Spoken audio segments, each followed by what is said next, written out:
Creo que fue por el 2014, empecé a oír hablar en ese momento de monedas digitales y recuerdo que hice mi primer artículo sobre el tema en el 2014. Hice un podcast sobre el tema y bueno, ya eso me permitió conocer a mucha gente de este mundo, del mundo cripto, blockchain. Y bueno, hasta que surgió la oportunidad de colaborar para Cointelegraph. Lo bueno de Cointelegraph, al estar en tantas regiones, es que nos permite tener un volumen muy grande de información. Yo creo que la primicia ya no existe. Lo que vos publiques hoy en 5 minutos ya salió en otro medio. Y quizás es más importante esperar un poco, pero tener un valor agregado después para ese contenido.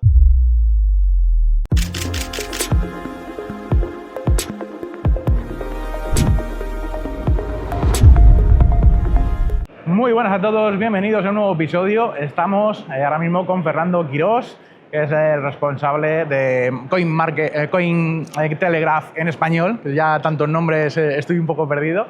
Y bueno, vamos a entrevistarle, tanto conocer un poco de su trayectoria y luego profesionalmente, qué es lo que nos puede contar, qué nos puede aportar como periodista en un medio digital tan importante. Así que bueno, muchas gracias por estar aquí. No, gracias a ti por la invitación. Un gusto encontrarte en Argentina. No nos conocíamos en persona y ya por fin... Personalmente no, pero sí que hemos estado siempre en internet.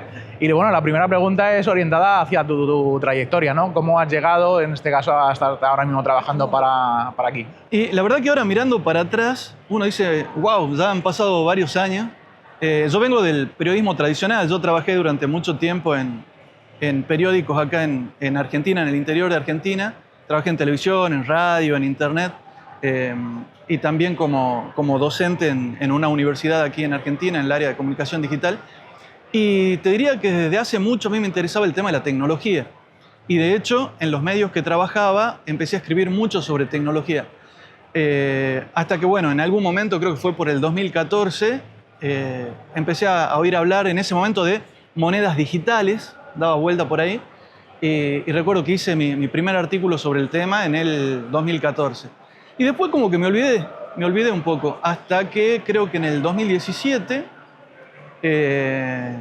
yo trabajaba también en el área de medios de la universidad y algún conocido habló del tema en redes sociales y me acordé y empecé a investigar, a leer y me interesó mucho hasta que dije... voy a averiguar más de esto y me entero de que había un evento en Colombia y me fui a Colombia a ver. Y volví de ese evento con una mirada totalmente, como se dice, me voló la cabeza por la cantidad de perspectivas nuevas que había. Y a partir de ahí, bueno, empecé yo con un programa de radio sobre el tema. Teníamos una audiencia como de 3 personas. Era un sábado a la tarde, me acuerdo. Hice un podcast sobre el tema y bueno, ya... eso me permitió conocer a mucha gente de este mundo, del mundo cripto, blockchain. Y bueno, hasta que surgió la oportunidad de colaborar para Cointelegraph.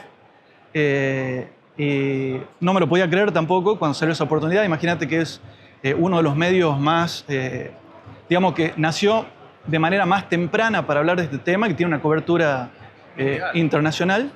Y la verdad que muy contento, me permitió conocer gente que es muy talentosa en este mundo de la tecnología cripto, de tecnología descentralizada. Y me ha permitido, la verdad, que bueno, conocer a gente como vos, gente... Normalmente esta entrevista suele ser al revés, ¿no? Que siempre es el periodista, él es el que hace las preguntas y en este caso es al revés, ¿no? Te quiero entrevistar yo a ti porque también tienes mucho que aportar, queremos conocerte profesionalmente, ¿no? Que es lo que haces actualmente y...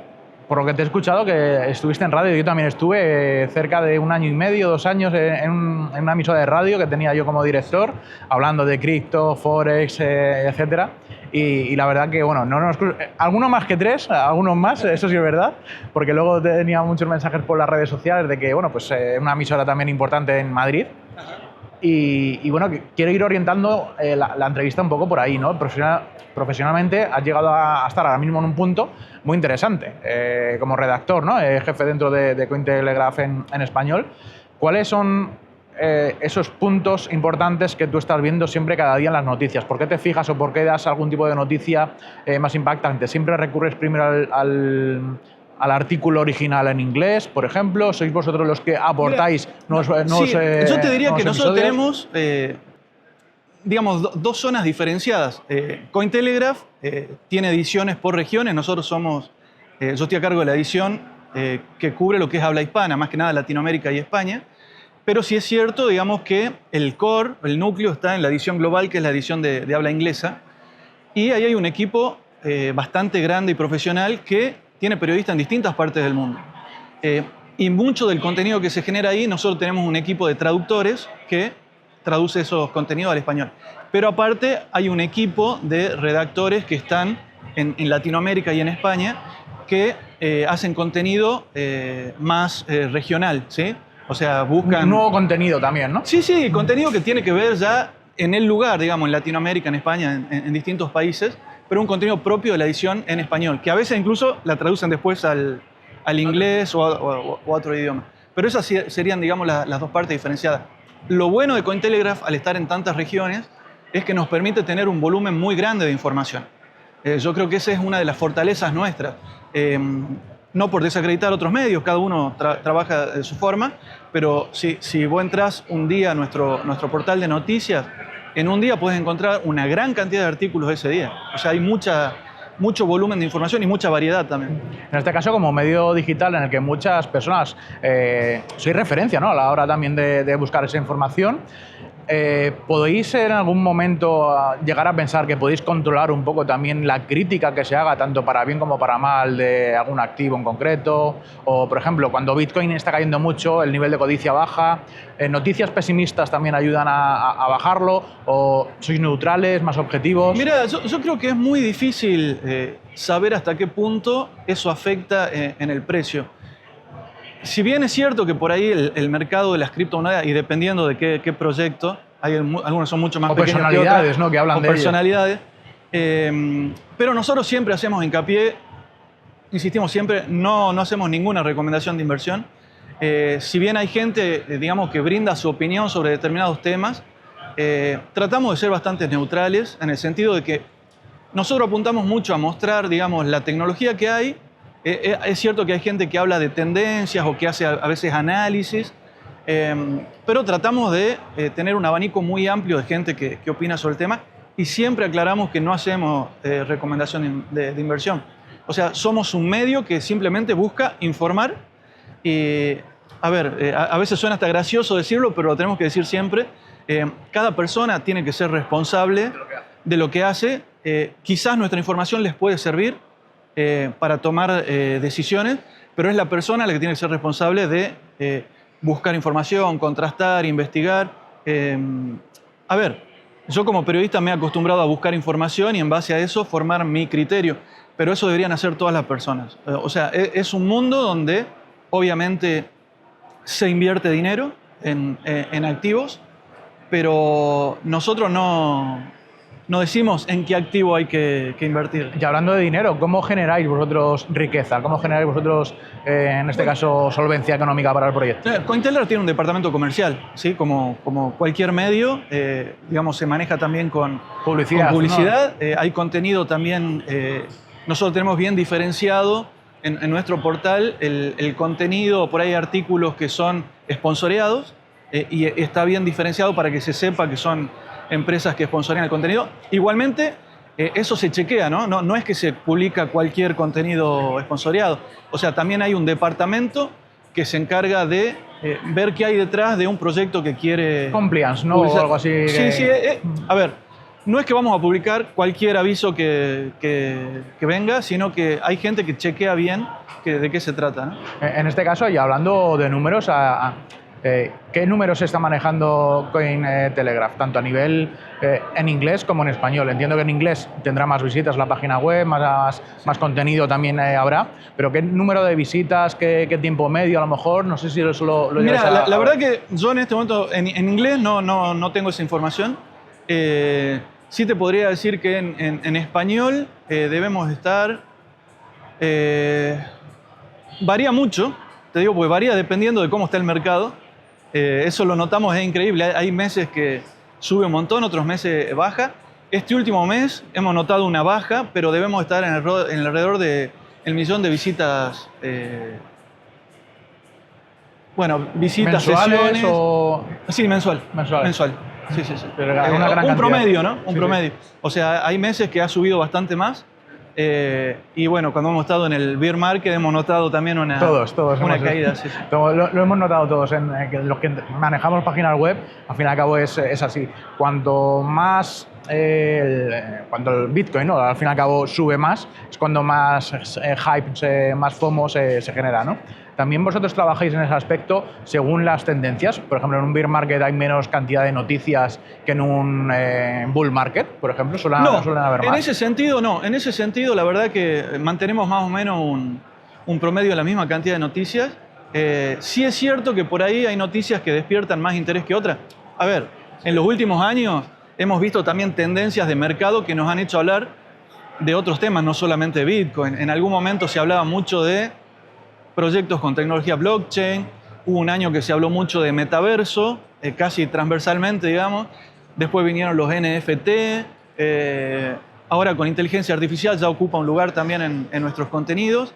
Y bueno, hay tendencias que no necesariamente están asociadas tan directamente a lo que es el mundo cripto, pero las cubrimos. Y después también que, a ver, el eslogan de Cointelegraph era el futuro del dinero, ¿sí? Entonces también tenemos información que no necesariamente es sobre cripto, blockchain, sino que tiene que ver más con economía, incluso con temas macro, para ver también la realidad de distintos países. O sea, creemos que es muy importante para la gente que sigue nuestros contenidos, por ejemplo, saber qué pasa con la política económica en Argentina, qué dice la Comisión Nacional de Mercados y Valores en España, qué pasa con el banco en El Salvador. Sí, llegar a la información de diferentes fuentes, ¿no? Exacto, porque en algún punto, digamos, información que se complementa y en algún punto yo creo que va a terminar convergiendo. O sea, antes sabíamos que bancos y cripto eran totalmente dos mundos diferentes y ahora estamos viendo que se están integrando de alguna forma. Por dar un ejemplo, ¿sí? En el caso de que, por ejemplo, en el mercado, actualmente hay muchos medios digitales que luchan por tener siempre como la primera información de una fuente, por ejemplo, ¿no?, en un caso de, pues en Bitcoin o mejor vamos a hablar de Ethereum, por hacer un caso, en Ethereum se ha conseguido hacer un hito y quien dé la primera noticia es realmente donde va a llegar la fuente de información, ¿no? Se diversifica a través de las redes sociales. ¿Cómo lucháis contra esa primera información, querer estar siempre por delante del resto de Bueno, competidores? yo tengo una opinión muy personal sobre eso. Te diría que por mi experiencia en el periodismo en general, yo creo que la primicia ya no existe. Lo que vos publiques hoy en 5 minutos ya salió en otro medio. Y quizás es más importante esperar un poco, pero tener un valor agregado después para ese contenido. Porque a veces el tema, yo creo que hay un problema grande en el periodismo, que es que muchas veces por perseguir la primicia, después se ha caído en errores o se ha caído porque no hubo tiempo de chequear, porque hubo algún malentendido o algo. Y a veces yo prefiero esperar y chequear algunas cosas y después incluso darle un valor agregado, quizás con opinión de referentes del ecosistema, y no necesariamente ser los primeros, porque hoy es tan inmediato todo que ¿cuánto puede durar ser los primeros? ¿1 minuto, 2 minutos? Es muy difícil. Y no necesariamente te va a aportar más tráfico. Nosotros, yo como creador de contenido, al final, igual que otros muchos, nos nutrimos de la información que aportáis los medios digitales. ¿Colaboráis con muchos de ellos? Yo sé que con vosotros sí que colaboro, pero ¿lo veis más como competidores? Por ejemplo, la televisión hoy en día, con estos canales tan importantes de personas que incluso llegan a atraer más cantidad de gente que el propio canal de televisión. ¿Cómo estáis afrontando esta realidad, ¿no? De decir... Mira, yo soy un convencido de que nosotros somos periodismo de nicho. A mí me queda muy claro que no somos un medio generalista, sino que sabemos que tenemos una audiencia muy definida que tiene determinados intereses. Eso hace también que la producción que tenemos de material es bastante específica. Nosotros cuando hacemos un artículo no nos ponemos a explicar de manera general qué son las criptomonedas. Eso lo tenemos en una sección para el que quiera verlo, pero ya damos por supuesto de que el público que entra a nuestro medio ya tiene un nivel de conocimiento. Yo creo, nosotros tenemos por ahí una sinergia con comunidades en Internet. Te diría que mucho más que medios tradicionales. De hecho, creo que lamentablemente los medios tradicionales muchas veces pierden el foco y no... Y esto lo digo como periodista y me hago cargo. Muchas veces el gran problema que tenemos los periodistas es que hablamos mucho de cosas que sabemos poco. Y el periodismo de nicho te obliga de alguna forma a estudiar más, aprender más y saber bien de qué es lo que vas a hablar. Cosa que por ahí en los medios tradicionales o generalistas, al querer abarcar tanto, no tienen tan detallado el conocimiento. Entonces te diría que no tenemos tanta relación con los medios tradicionales, sí más con las comunidades en Internet. De hecho, creo que hay mucho profesionalismo en determinados productores de contenido. Obviamente que no son todo lo mismo, pero esto me hago cargo. Yo he visto productores de contenidos que tienen blogs, que tienen, no sé, podcasts, que muchas veces son mucho más profesionales que medios que son enormes, que tienen una estructura gigante con muchos periodistas. Porque justamente creo que como tienen algo que ha nacido de ellos, quizás de una forma más artesanal, a veces lo cuidan más. Entonces están más pendientes de algunos detalles o conocen mucho más del tema que tratan. Entonces yo valoro mucho a los productores de contenido pequeños, entre comillas, porque a veces esos que son... Me identifico con ello. Sí, pero a veces esos que son pequeños o que los vemos como pequeños, cuando uno va a los números, pueden tener hasta más audiencia que un programa de televisión. ¿Sí? O que la audiencia también está más segmentada, ¿no? Porque un público o una persona que escucha la televisión o que ve la televisión no tiene por qué tener conocimiento de cripto y es cuando salta esa información o desinformación hablando mal de algo, por ejemplo, y luego ya pues recurre a medios de verdad oficiales o más de nicho, como has comentado, para contrastar esa información e incluso desacreditarla porque lo que dicen no es correcto, ¿no? En este caso, el periodismo de nicho en las criptomonedas, cuando te metes dentro, sabes que crees que sabes algo y luego no sabes nada, ¿no? Sí, es muchísimo lo que hay, es muchísimo. Y mirá, yo me considero un eterno aprendiz. O sea, y hay cosas que yo me doy cuenta de que me superan. O sea, sobre todo en los contenidos técnicos, es muy difícil a veces manejar. Entonces, bueno, uno llama al que sabe y que él cuente de qué se trata y explique y uno trata de generar un marco como para que las personas, digamos, puedan contar eso. Nosotros en eso somos bastante abiertos, ¿no? Solemos estar disponibles para hablar con gente de empresas, productores de contenido, gente que tiene proyectos, startups, y que cuenten qué es lo que hacen, cómo lo viven, o que den opiniones sobre determinados proyectos. Te quiero preguntar ahora que está la inteligencia artificial al pie del cañón. ¿Vosotros como periodistas también la utilizáis como herramienta para generar un contenido, una explicación? Mira, ¿Cómo la utilizáis, no? Porque seguro que la utilizáis de alguna manera, ¿no? Sí, hemos experimentado varias cosas, sobre todo en el tema de traducciones. Sin embargo, todavía creemos que no es algo que puede reemplazar 100% a las personas, porque, a ver, la inteligencia artificial es cierto, ayuda mucho para, digamos, ser más rápido en determinados procesos. Y, por ejemplo, una traducción, sí, uno hace un chasquido y se tradujo todo, pero después te das cuenta, y sobre todo cuando hay un lenguaje técnico de por medio, que necesitas el criterio de un humano que te diga, no, esto en realidad no era, o sea, está mal traducido, o nos pasa muy seguido, sobre todo en el mundo de la tecnología hay muchos términos que vienen del inglés. Y se entienden mejor cuando están en inglés que si lo traducimos al español.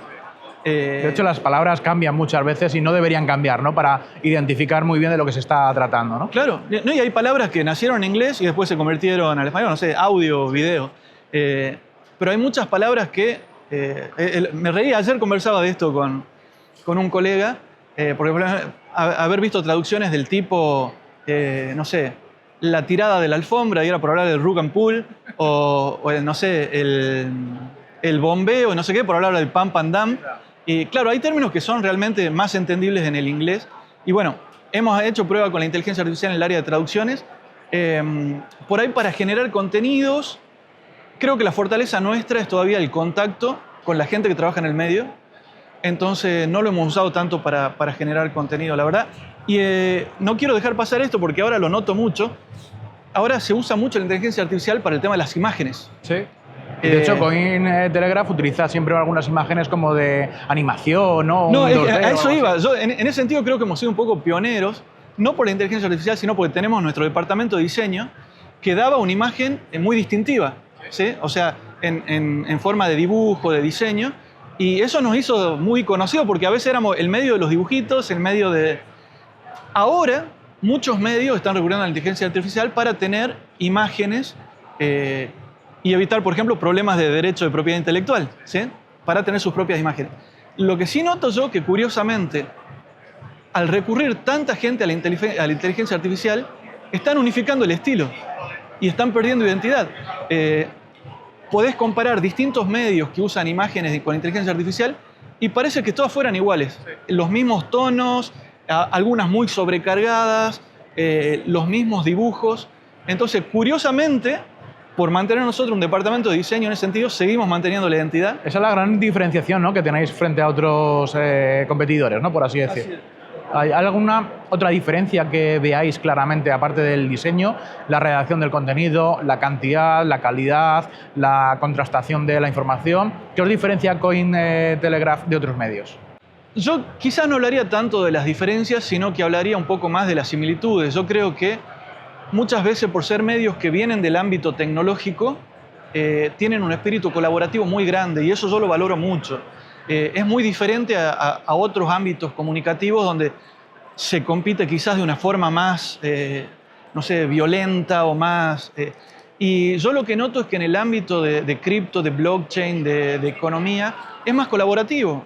Uno se encuentra con los colegas y, bueno, yo ayer estuve almorzando con uno y charlamos de todo lo que tiene que ver con tecnología, cripto, como si fuéramos casi un compañero de trabajo.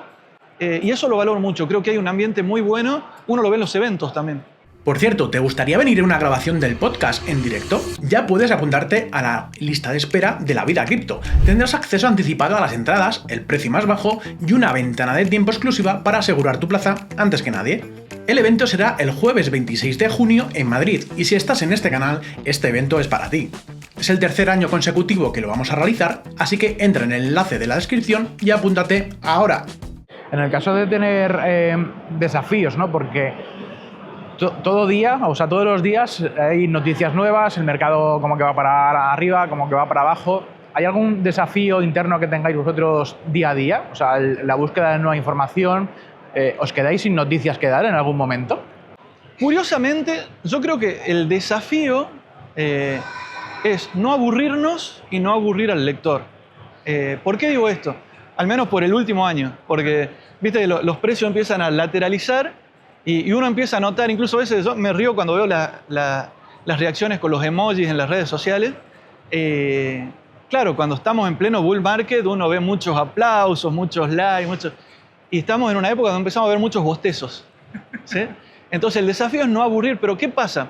También es cierto que hay determinados temas que están presentes siempre y no podemos evitar hablar de eso.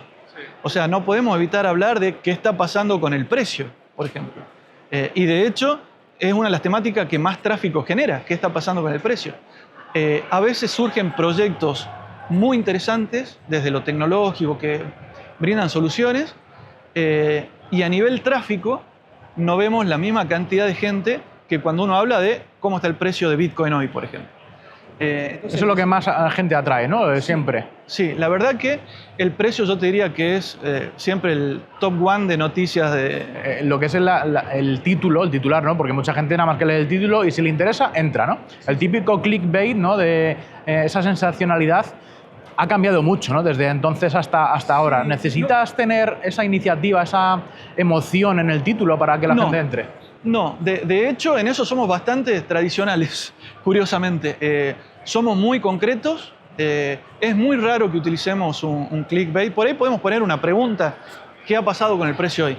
Pero la verdad que a mí no me gusta para nada, y creo que a mi equipo tampoco, ese tipo de noticias que ahora se ven, lamentablemente se ve mucho. Yo creo que en eso han influido los algoritmos.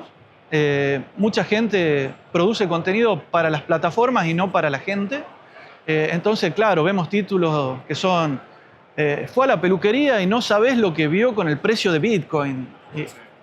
Y después cuando lees el contenido no hay nada y ves imágenes que son todos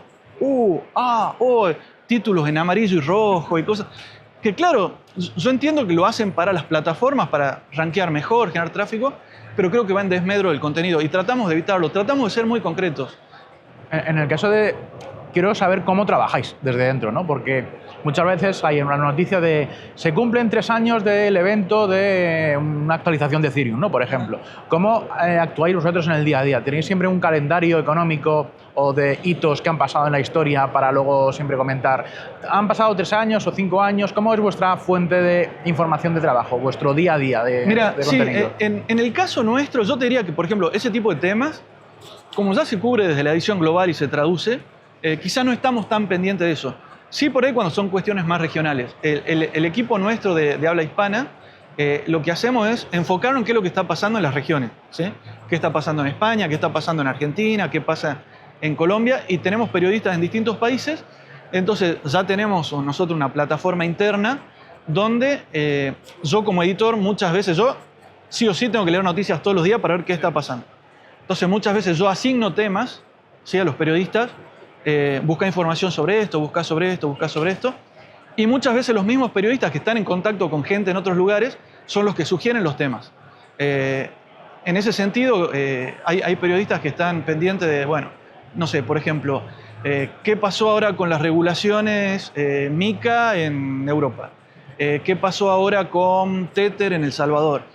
También es cierto que tenemos contacto con gente de empresas, de agencias de prensa que constantemente envían información, pero tenemos nosotros un sistema donde en la misma pantalla vemos los temas que se van asignando y sugiriendo, y ahí vemos a qué se le va a ir dando prioridad para empezar a producir. Te quiero preguntar, de cara a cualquier persona que nos esté viendo, que sea joven, que quiera iniciarse en el mundo del periodismo. Yo tengo un familiar o un sobrino mío que se está iniciando, está estudiando para ser periodista deportivo.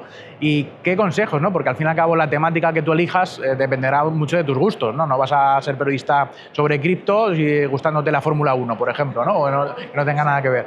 Entonces, ¿qué consejos le puedes dar a aquella persona que quiera iniciarse en el mundo del periodismo? Porque hoy en día cualquier persona hace acciones de periodismo, como yo en mi caso. No soy periodista, pero estoy entrevistando pues, a muchas personas. Bueno, mira, yo he estudiado en Argentina.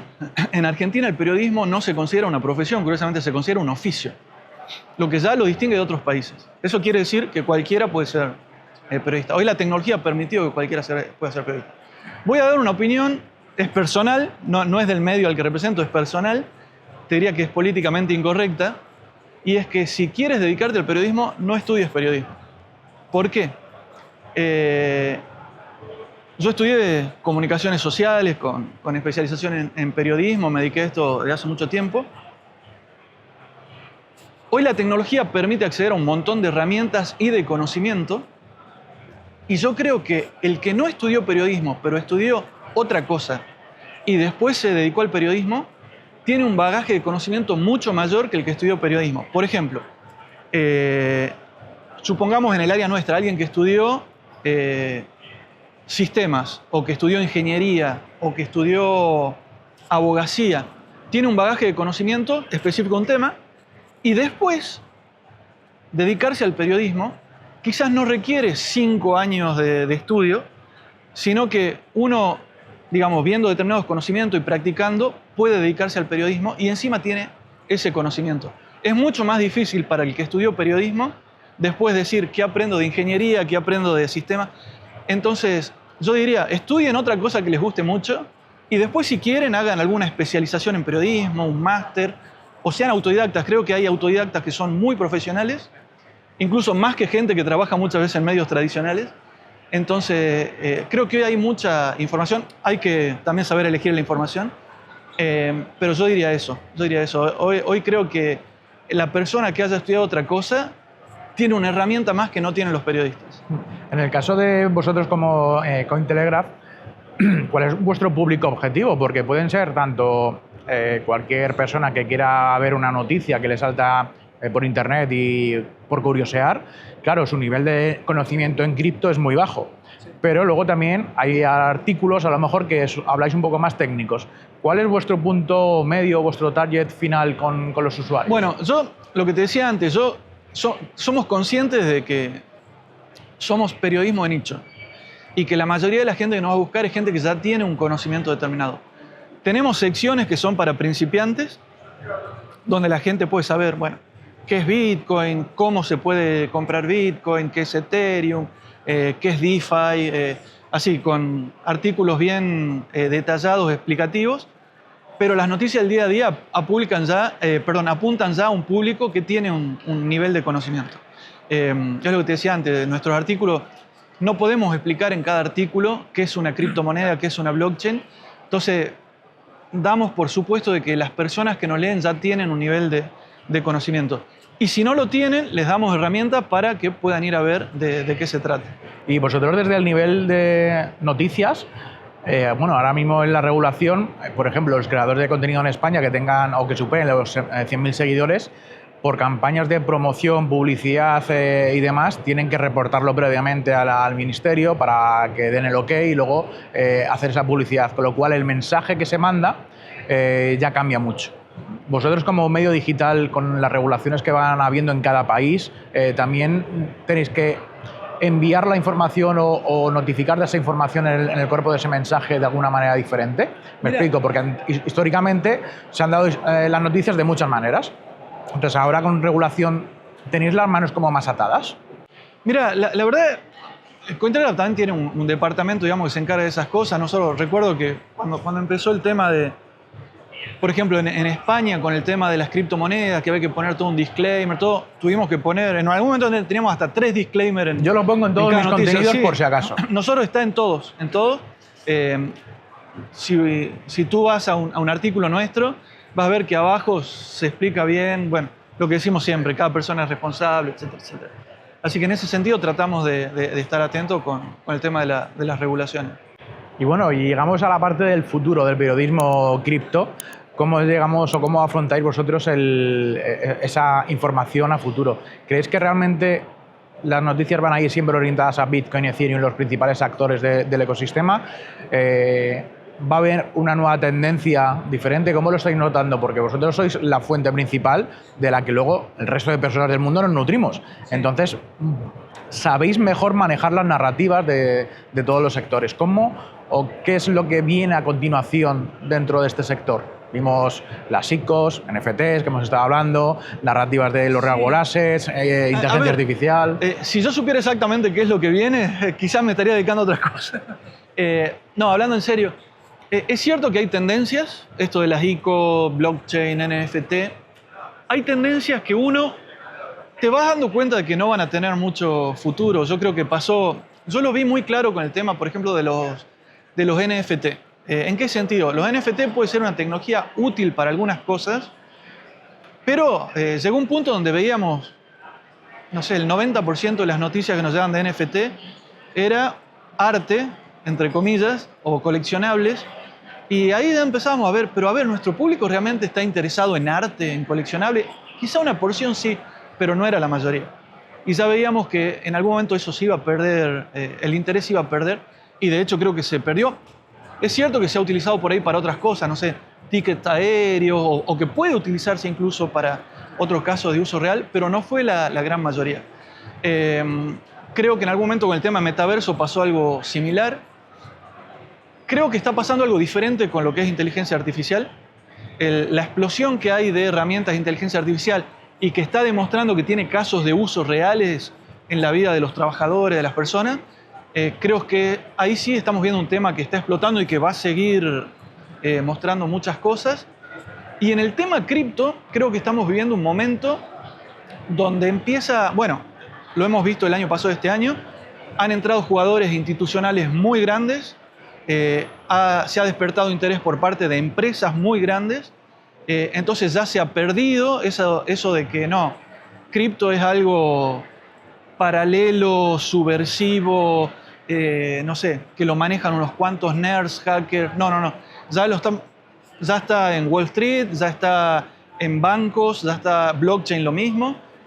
Yo creo que se va complementando, se va ayornando. En algún momento muchas de estas cosas ya están yendo de la mano, lo estamos viendo con medios de pago, tarjetas de crédito. O sea, creo que va a ser una pata más de la economía a nivel macro. Creo que ya lo estamos viendo. Sí es cierto que todavía falta esa explosión masiva que tuvo Internet o que tuvieron los teléfonos móviles. ¿Cuándo llegará eso? No lo sé. Quizás en algún momento sí.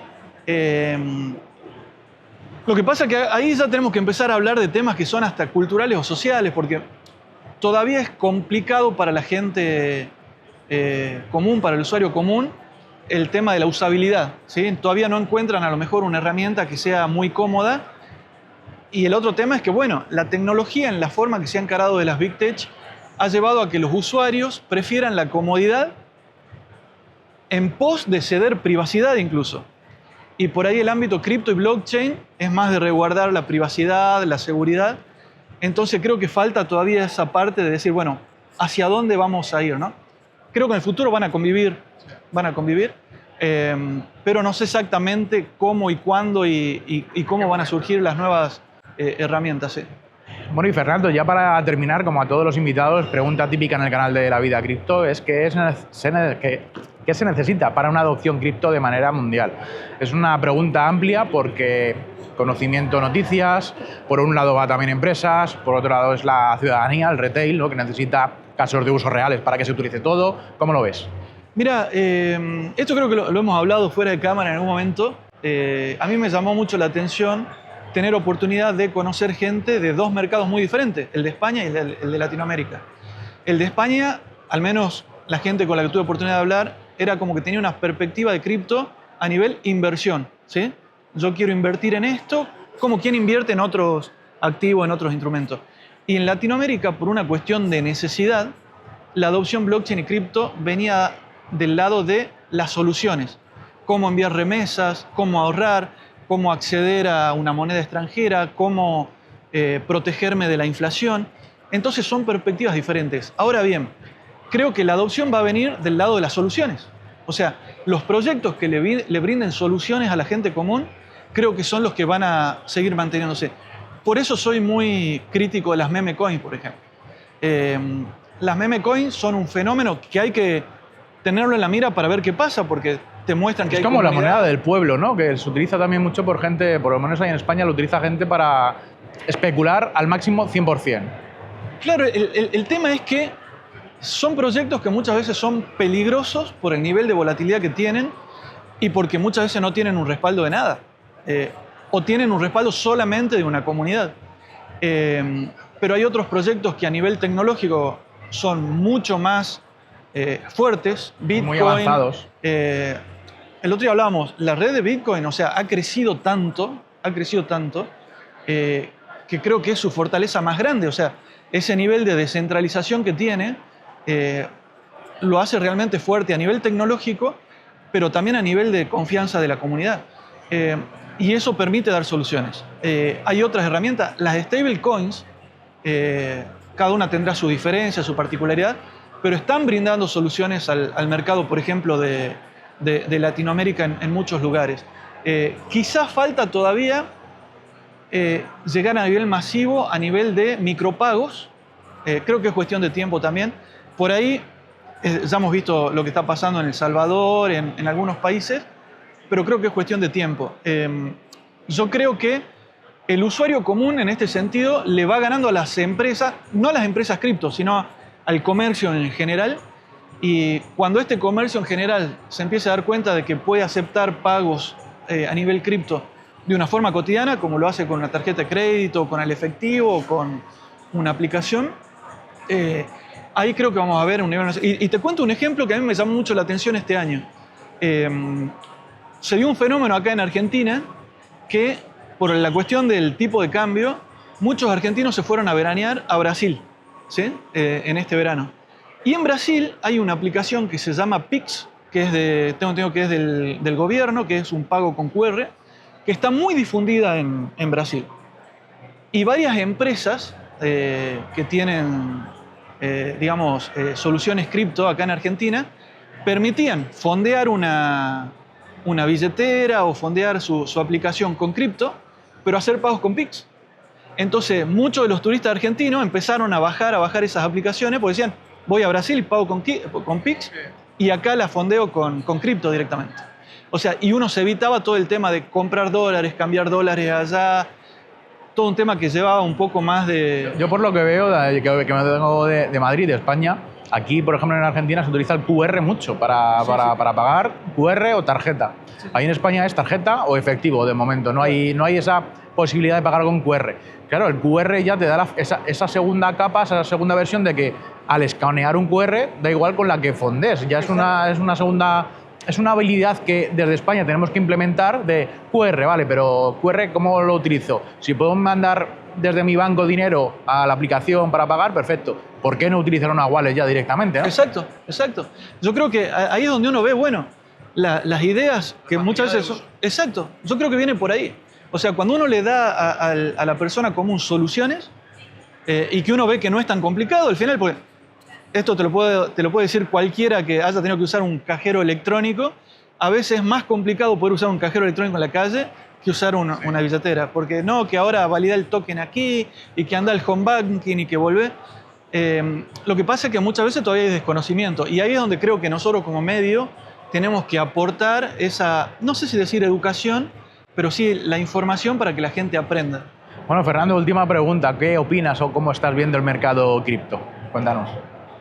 Me voy a permitir primero decir de nuevo que no doy recomendaciones de inversión. Pero mójate personalmente. No, el mercado cripto, te diría que estos últimos meses me sorprendió porque lo he visto bastante tranquilo. Yo pensé que íbamos a ver más volatilidad. Quizás es porque habíamos estado tan pendientes de las noticias a nivel político, qué iba a pasar con Bitcoin en Estados Unidos, qué iba a decir Trump, qué iban a decir las empresas, todo. Y quizás esperábamos que esos grandes avisos iban a tener un movimiento mucho más grande en el mercado. Y para mi sorpresa veo que es como que se ha estabilizado. No sé si estamos viendo un ciclo diferente, la verdad que no lo sé. Creo que todos estamos pendientes a ver qué pasa hasta fin de año, pero está bastante tranquilo, eso me ha sorprendido mucho. De hecho, empezó a subir el mercado antes del halving, que era algo ilógico, y todo puede cambiar, ¿no? A partir de ahora. Ya tanta institucionalidad ha traído más dinero, nuevos jugadores al mercado que ahora tenemos que contemplar, ¿no? Yo creo que te debe haber pasado a vos, la gente que está en esto, que ahora ya cuando ves una noticia, ya cuando sale la noticia vos decís, me parece que entonces ya pasó. O sea, ¿viste esto de comprar la noticia? Entonces ahí es donde uno dice, bueno, quizás ya llegué tarde. Ya... Pues nada, Fernando, muchas gracias por estar aquí en el episodio, en el podcast. Nosotros nos despedimos, nos vemos la semana que viene. Ha sido un placer y muchas gracias a todos. Ya sabéis, comentar cualquier cosa, darle me gusta, like y compartirlo con el resto de personas. Muchas gracias a Cointelegraph por aparecer aquí en el episodio. Chao.